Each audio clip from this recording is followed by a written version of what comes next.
just have to listen to them. Voilà, la parole est dans la salle.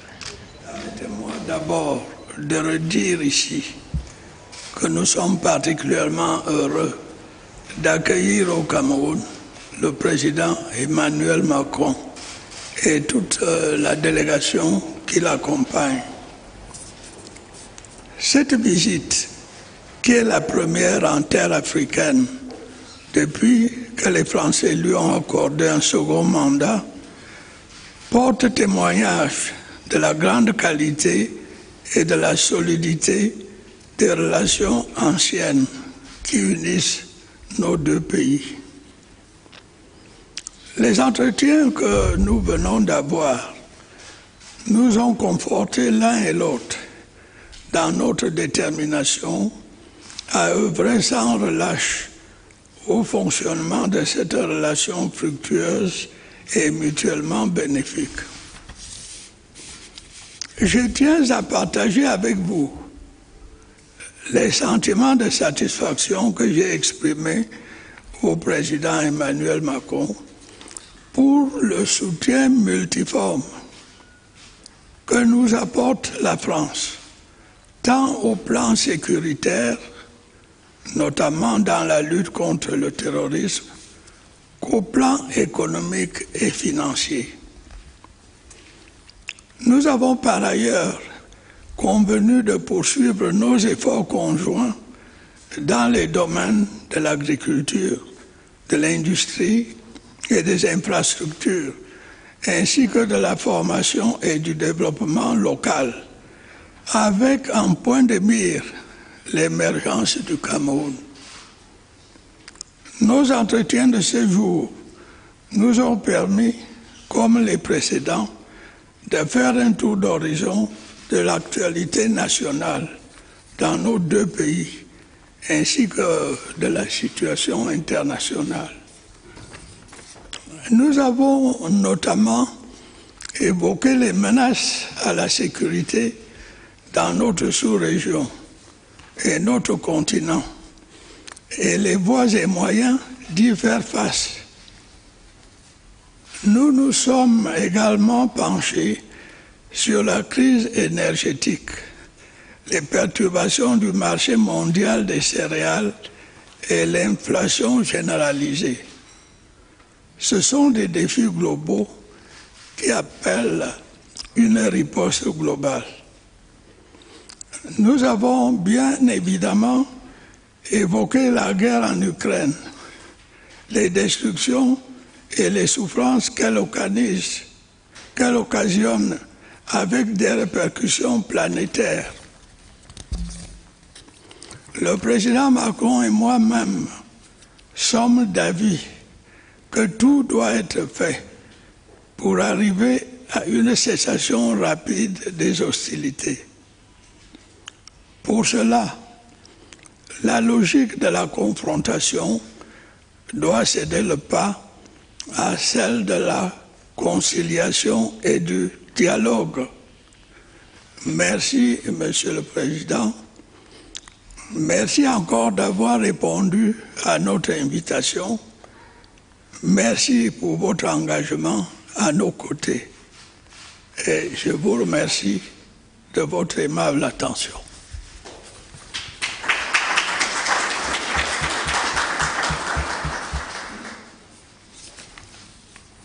Merci beaucoup, Monsieur le Président de la République.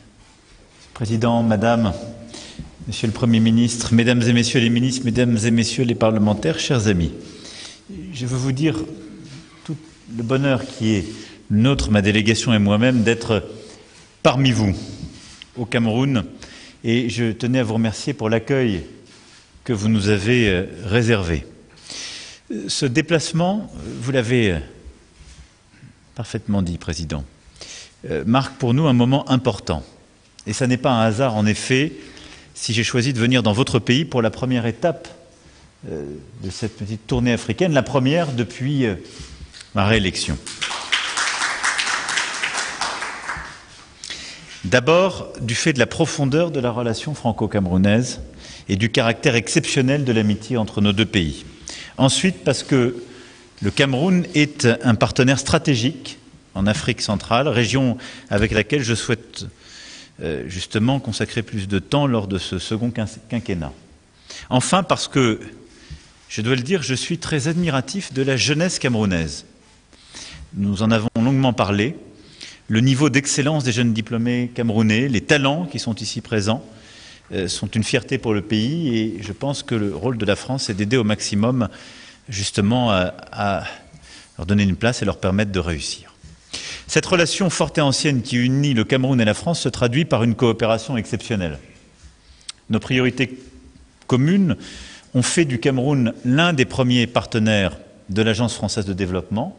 Aux côtés du gouvernement camerounais, elle a financé des projets à hauteur de 2 milliards d'euros ces 10 dernières années, et les quelques 200 entreprises françaises présentes dans le pays, actives dans tous les secteurs, participent au dynamisme de votre économie. Et c'est une force pour nous tous. Alors, cette présence française, elle a été concurrencée ces dernières décennies, c'est bien normal, par d'autres. Il nous appartient d'être meilleurs, plus efficaces, d'œuvrer ensemble aussi à une plus grande transparence des marchés, à une plus grande efficacité collective. Là aussi, nous en avons longuement parlé, mais je souhaite qu'on puisse diversifier cette coopération, au-delà des grandes infrastructures et des commodités, qu'on puisse regarder dans le domaine de l'agriculture, de la formation, du numérique, également des industries culturelles et créatives et du sport, comment faire davantage. C'est d'ailleurs le sens de la délégation qui m'accompagne. Je salue également la qualité de notre coopération de sécurité et de défense, mais là aussi nous voulons la renforcer, en particulier en matière de formation. J'ai bien pris note de vos demandes, Président, et cette coopération, c'est celle qui nous permet d'agir contre le terrorisme dans le bassin du lac Tchad.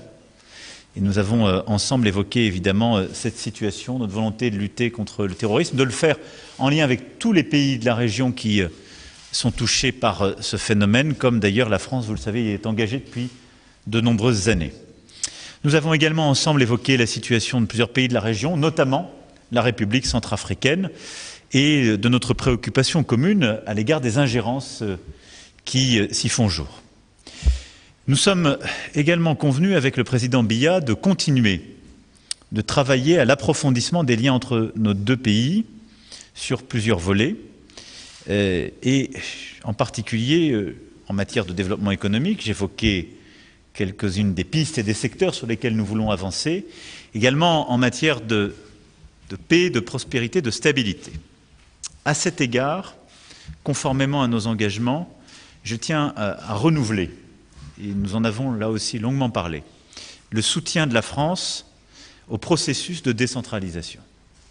Je demeure en effet convaincu, je l'ai dit au Président, que la régionalisation constitue une réponse à la grave crise qui continue d'affecter le pays dans ces régions du Nord-Ouest et du Sud-Ouest, et que c'est par ce processus politique, de dialogue, de réforme, d'avancée, de conciliation qu'une solution durable pourra être trouvée.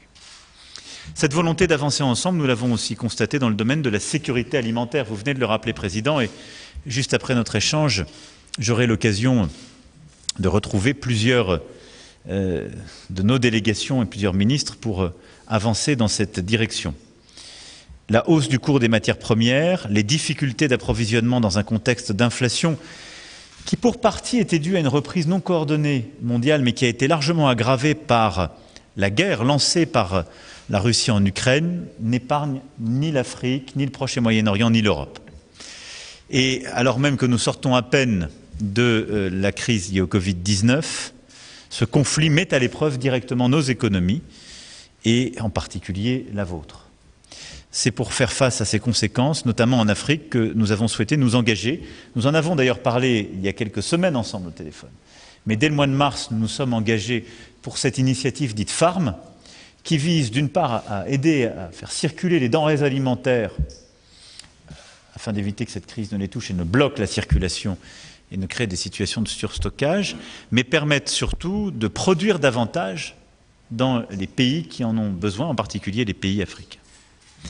Nous nous retrouverons tout à l'heure, c'est un objectif de formation, c'est un objectif de production accrue sur le plan agricole, c'est un objectif pour bâtir évidemment une plus grande autonomie africaine en matière d'engrais et de production renforcée. C'est un partenariat public-privé que nous voulons ainsi établir.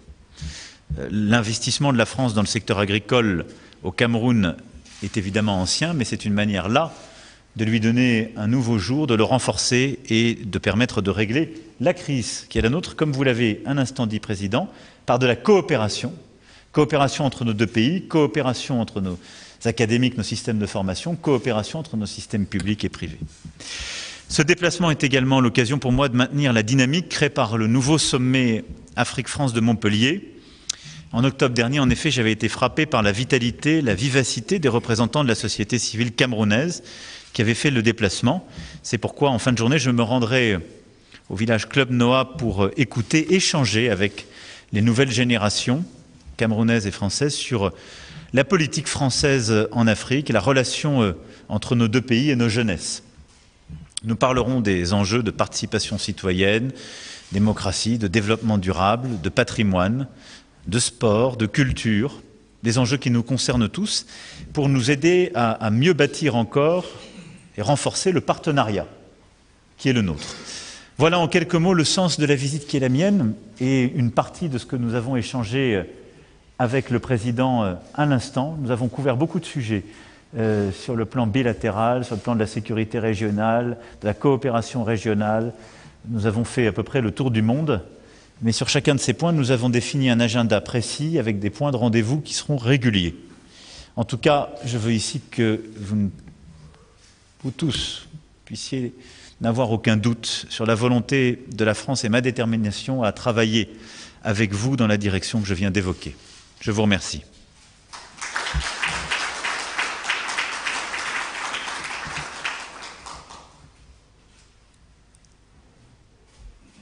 Merci. Bonjour, messieurs les chefs d'État. Yves-Marc Medjo, journaliste à la CRTV, la radio-télévision nationale du Cameroun. Ma question s'adresse au président de la République française. Monsieur le Président, les Africains et particulièrement les Camerounais sont témoins des concours financiers et de la qualité des matériels militaires que l'Occident apporte à l'Ukraine en guerre.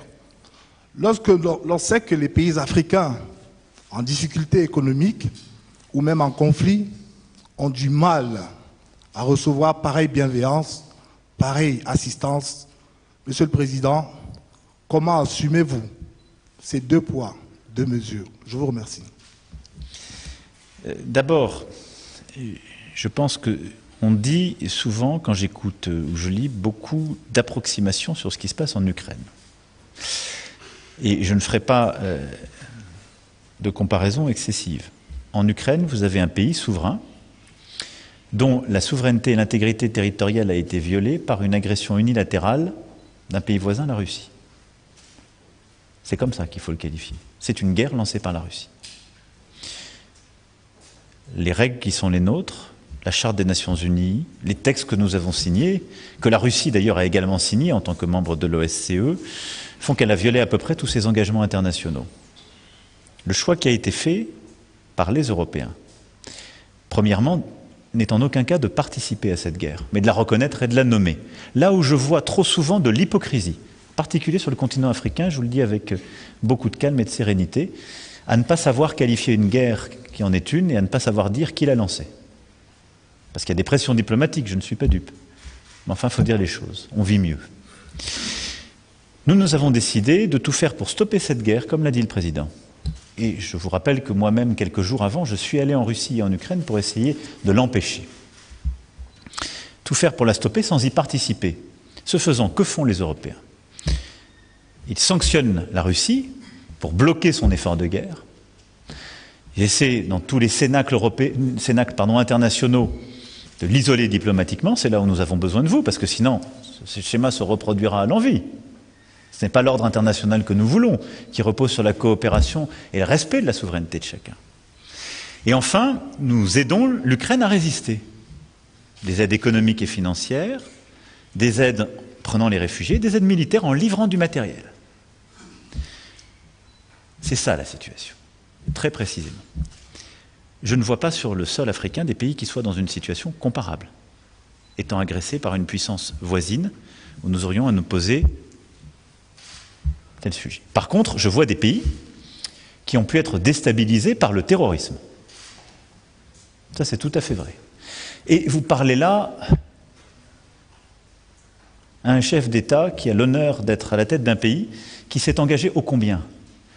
Mais je vous le dis avec beaucoup de clarté, monsieur, en Afrique, nous n'avons pas simplement livré des armes, nous avons envoyé des troupes à la demande d'un État souverain qui était le Mali et de l'organisation régionale qui était la CEDEAO pour la défense de sa souveraineté nationale.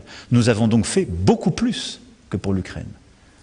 Je vous parle avec la gravité d'un chef d'État qui a eu à enterrer des soldats parce qu'ils sont venus sur le sol africain défendre la souveraineté d'un État qui n'était pas le leur. C'est ça la réalité. S'il y a deux poids, deux mesures, ce deux poids, deux mesures est dans l'autre sens que celui que vous avez évoqué. L'armée française, à la demande du Mali en 2013, est intervenue pour stopper les terroristes qui faisaient route vers Bamako. Puis l'armée française, à la demande de l'État malien et de la CEDEAO, est restée pour protéger. Et si aujourd'hui il n'y a pas un califat territorial au Mali, c'est parce qu'il y a eu l'armée française et que des dizaines de nos enfants sont morts sur le sol africain pour lutter contre le terrorisme. Allez voir beaucoup d'autres que la France pour leur demander les deux poids, deux mesures. La France est le pays qui s'est le plus engagé pour des États africains à leur demande et pour leur sécurité. Par contre, nous le faisons dans un cadre clair, à la demande d'un État souverain et pour lutter contre le terrorisme. Quand ce cadre n'a plus été rempli, après les deux coups d'État militaires au Mali et les choix de la junte, nous avons décidé de partir, de réorienter notre dispositif. C'est ça la réalité. Maintenant, nous avons des politiques de coopération militaire avec de nombreux pays africains. Le Cameroun en fait partie, qui passent par des livraisons, de la formation, du partenariat. Et c'est sur cette route que nous continuerons d'avancer, de consolider le lien qui est le nôtre, sur le plan militaire. Voilà. Je ne peux pas être plus exhaustif et précis pour faire la différence entre des situations que vous avez évoquées et rappeler la réalité de l'implication de la France. Monsieur le Président Paul Biya, bonjour et merci de nous recevoir. Amélie Tullet de Radio France Internationale, France Média Monde. Est-ce que vous m'entendez correctement? Espérez-vous, puisqu'on parle d'avenir, espérez-vous briguer un nouveau mandat en 2025 ou souhaitez-vous qu'une nouvelle génération porte les couleurs du RDPC à la prochaine présidentielle? Je peux répéter ma question, si vous voulez. Bon, je vous remercie. Pardon, excusez-moi. Amélie Tullet de RFI, Radio France Internationale.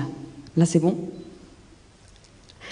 Ma question, espérez-vous briguer un nouveau mandat en 2025 ou souhaitez-vous qu'une nouvelle génération représente le RDPC à la prochaine présidentielle? Vous ne m'entendez pas. Madame demande si, en fait, tu veux briguer un nouveau mandat en 2025 pour le compte du parti. Je suis votre ambassadeur. Je vous remercie, madame. Comme vous savez, le Cameroun est dirigé conformément à sa constitution. D'après cette constitution, le mandat que je mène a une durée de 7 ans. Alors, essayez de faire la soustraction. 7 moins 4 ou 3, et vous saurez combien de temps il me reste à diriger le pays. Mais autrement, ça sera sûr.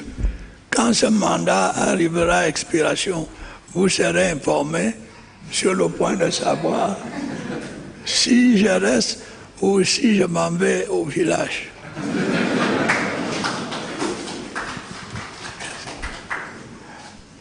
Bonjour, je suis Georges Alain Boyomo, journaliste au quotidien Camerounais Mutation. J'ai une question à deux volets qui s'adresse au président français Emmanuel Macron. Alors, Monsieur le Président, au cours d'événements organisés en France qui n'avaient pas de lien avec la relation France-Cameroun, vous avez révélé le contenu de certaines de vos conversations avec votre homologue camerounais.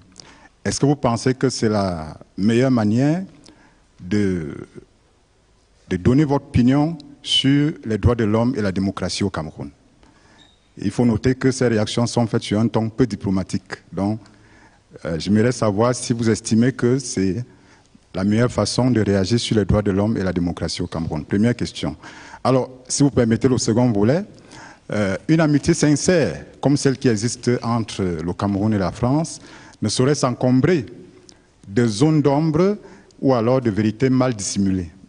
Alors, il se trouve que la guerre de libération qui a été menée au Cameroun a laissé un souvenir des blessures et des souvenirs marqués des exactions, des crimes commis par l'armée française sur des Camerounais. Alors, des décennies plus tard, est-ce que vous êtes en mesure aujourd'hui de reconnaître ces atrocités et d'en assumer la responsabilité? Je vous remercie.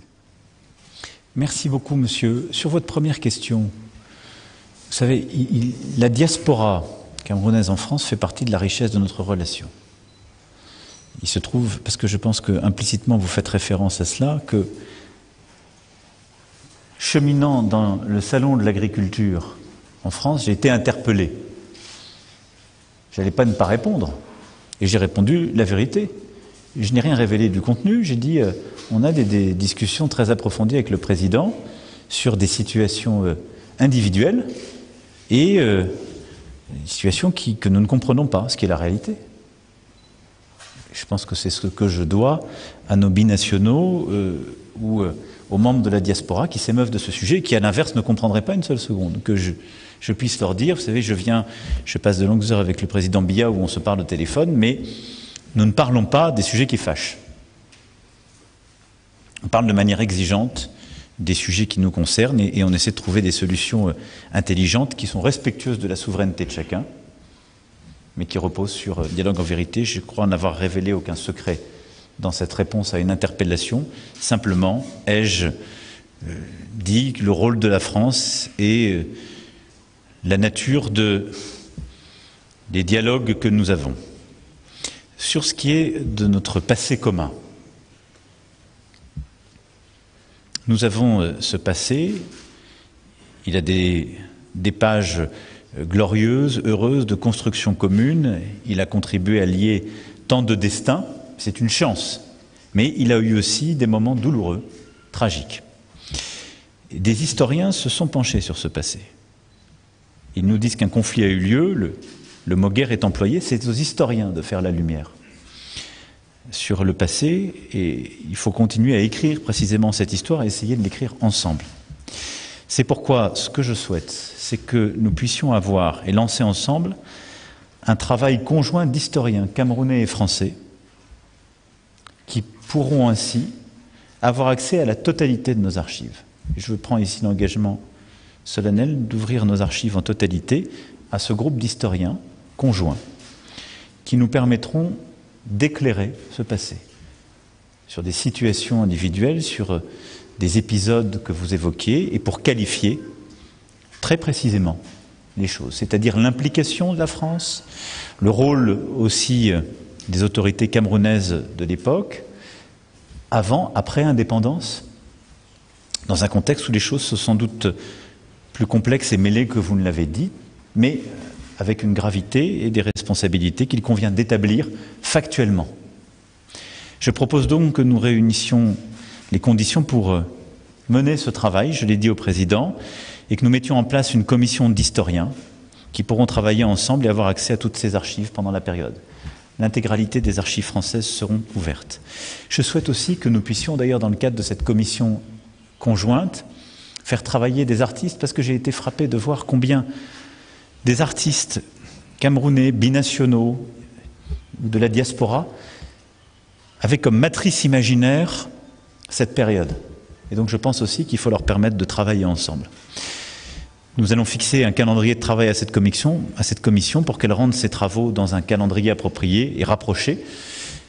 C'est-à-dire qu'on aurait suffisamment de temps pour avoir accès à tout ce qui est nécessaire et qu'on puisse scander les prochaines années avec des vraies réalisations et un retour sur ces travaux.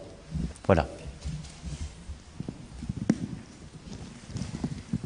Bonjour, Christelle Méral, France Télévisions. Monsieur le Président Biya, le Cameroun a noué un partenariat de défense avec la Russie. Alors, est-ce que la guerre en Ukraine a des conséquences très concrètes pour les Camerounais aujourd'hui? Est-ce que vous condamnez l'intervention russe en Ukraine?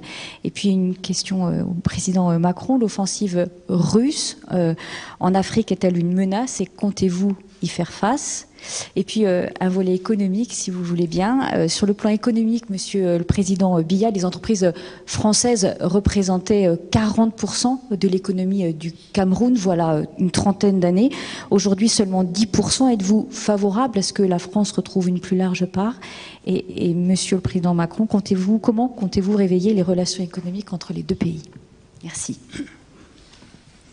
Madame, malheureusement, je n'ai pas bien saisi la question.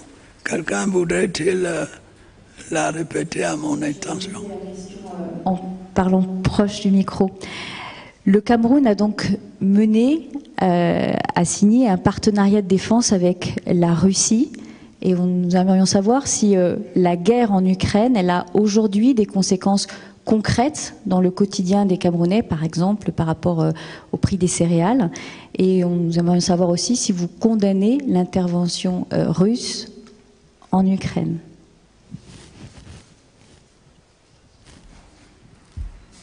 Je n'ai toujours pas bien entendu la question. Est-ce que la guerre en Ukraine a des conséquences concrètes aujourd'hui dans le quotidien des Camerounais par rapport à la flambée? Deux questions. La première, c'est la nature les accords signés, l'accord militaire signé avec la Russie. Et la question est de savoir ensuite si le Cameroun condamne la guerre en Ukraine. Et votre deuxième question, c'était quoi? C'était sur la flambée, les conséquences, oui, sur les entreprises. Donc ça, c'est en fait, il y a trois questions. Parce que madame est trouvé la Covid, donc on a plusieurs questions chacun. Donc, tu as une question sur l'accord, le partenariat militaire entre la Russie et le Cameroun. Est-ce que le Cameroun condamne la guerre? La conséquence de la flambée des prix sur la population camerounaise. Et il y avait une autre question sur la baisse de la présence française au Cameroun liée au fait que les contrats et les entreprises françaises représentaient 40% et sont passées à 10% ces dernières années. Voilà. Merci, Monsieur le Président.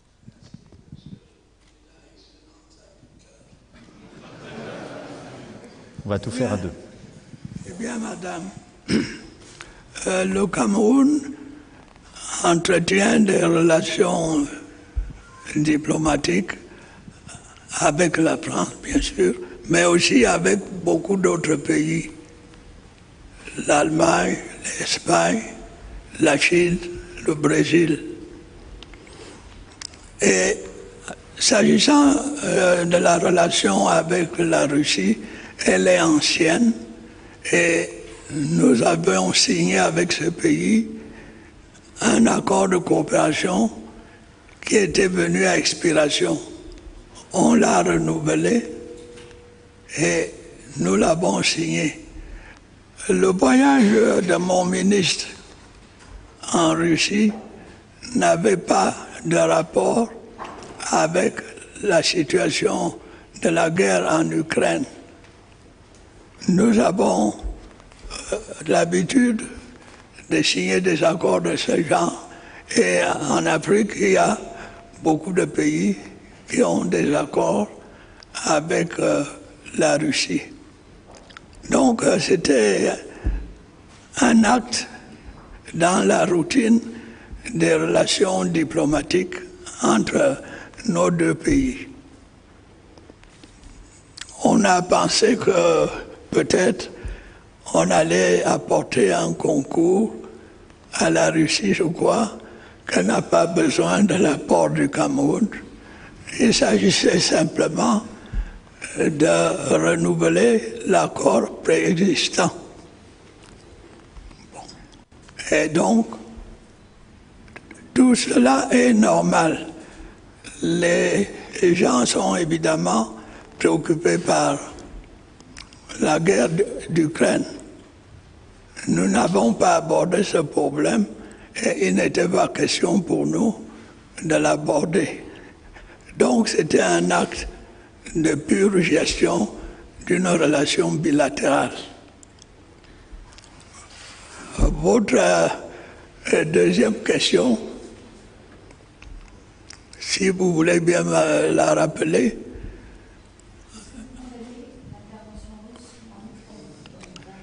Évidemment, le Cameroun commence à subir les effets de cette guerre. Il y a cette inflation galopante qui arrive, il y a les difficultés de transport, il y a l'anxiété des gens. On ne sait pas de quoi demain sera fait. Le Cameroun fera ce qui est en son pouvoir pour hâter la fin de ce conflit et qu'on en vienne à la négociation et au retour de la paix. Je crois que j'ai répondu à votre attente. Merci. Sur les deux questions que vous m'avez posées, la première, je distinguerai deux présences russes en Afrique. Il y a une diplomatie russe depuis des décennies, qui d'ailleurs est reflétée par ce que le président vient de dire. Celle d'une grande puissance politique et militaire qui a développé des relations avec tous les pays dans le cadre du concert normal des nations et qui a historiquement eu des relations économiques, souvent militaires, avec plusieurs pays d'Afrique. Là, il n'appartient à personne de dire que ceci est bien ou mal. C'est une relation diplomatique comme chacun. Mais je crois que nous serions naïfs de ne pas nommer ce qui s'est développé ces dernières années, qui est ce que j'appellerais une présence hybride de la Russie sur le continent africain, qui passe d'abord par du développement de la propagande, qui passe par des médias télévisés. J'ai du mal à parler de journalisme, parce que je vous respecte trop. Ce ne sont pas des confrères à vous, mais des femmes et des hommes qui expliquent ce qu'est la voix de la Russie et qui diffusent des fausses informations. Et donc, la Russie, en Afrique, a beaucoup diffusé des fausses informations. Elle est en train d'ouvrir les officines que sont Ruchet ou des Spoutnik que nous venons d'interdire en Europe et dont nous savons combien elle diffuse des fausses informations sur le sol africain. Et elle a complété son offre diplomatique par l'intervention de milices Wagner. Et en particulier, ce que nous avons vu ces dernières années fleurir en République centrafricaine et au Mali, pour ne citer que deux cas, est très préoccupant. Parce que ce ne sont pas des coopérations classiques.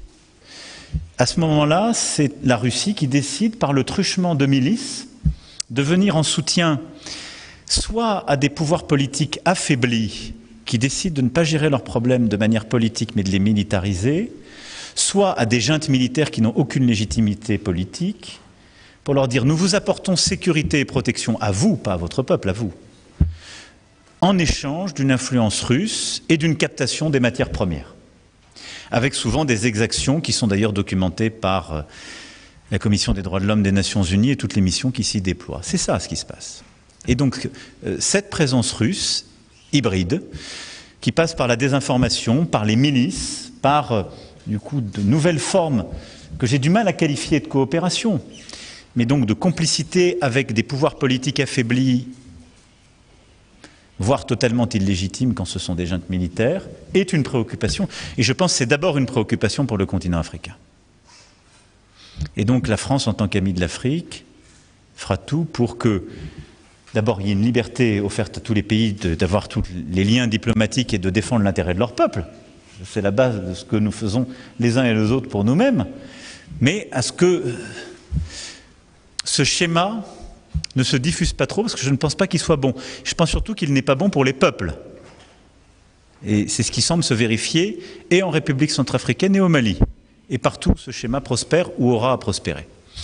Pour ce qui est de notre présence économique, vous avez raison, Dans le même temps, l'Agence française de développement n'a cessé son engagement.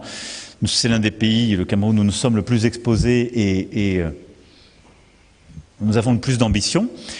Simplement, et c'est très légitime, ce pays s'est formidablement développé, a gagné en population et s'est ouvert. Et donc, d'autres pays, d'autres entreprises sont venus sur ce théâtre pour proposer. Et donc, c'est que nous avons été moins bons que d'autres si nous n'avons pas obtenu les marchés. Donc ça, c'est la première chose. Il y a une concurrence accrue. Et c'est très bien. Il n'y a pas de chasse gardée. Deuxième chose, nous avons dans certains secteurs défendu des positions, mais je souhaite qu'on puisse avancer ensemble sur deux éléments qui me semblent clés, à la fois pour que ce soit un partenariat gagnant-gagnant, comme on dit, c'est-à-dire que ce soit bon pour le Cameroun, sa population, et pour la France et ses entreprises. La première chose, c'est qu'on œuvre ensemble aux bonnes réformes de gouvernance pour que tous ces contrats soient faits dans la transparence et qu'on ait une lutte efficace contre la corruption partout. Parce que je pense que c'est bon la concurrence, c'est moins bon quand ça n'est pas la qualité de l'offre qui gagne, mais qu'il y a des choses qui se passent à côté. On a tous connu ça. La deuxième chose, c'est qu'on puisse diversifier notre offre. Et donc que nous puissions être plus présents, encore qu'on l'est sur l'agriculture, où on a une présence historique, mais je souhaite qu'on fasse plus parce que c'est un des enjeux clés, qu'on soit plus présent sur les industries culturelles et créatives, le sport, le numérique, l'entrepreneuriat. Et je pense qu'il y a un énorme défi au Cameroun, mais comme partout en Afrique, qui est de réussir à sortir une grande partie de l'économie, et en particulier de l'économie qui est dans la main, si je puis dire, des femmes, et la faire sortir de l'informel pour lui permettre de rentrer dans l'économie formelle. Pour ça, il faut avoir des partenariats avec des PME, savoir structurer des financements et des petits tickets et réussir à faire ce développement. Voilà quelques-uns des sujets sur lesquels je veux qu'on puisse réinvestir la relation pour lui donner un nouveau tour, pas simplement quantitatif, mais aussi qualitatif et de confiance.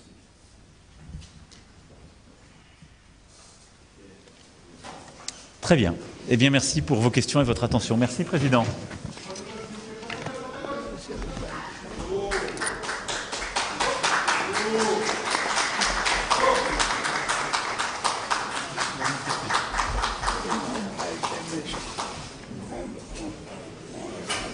L'étendue des sujets abordés nous permet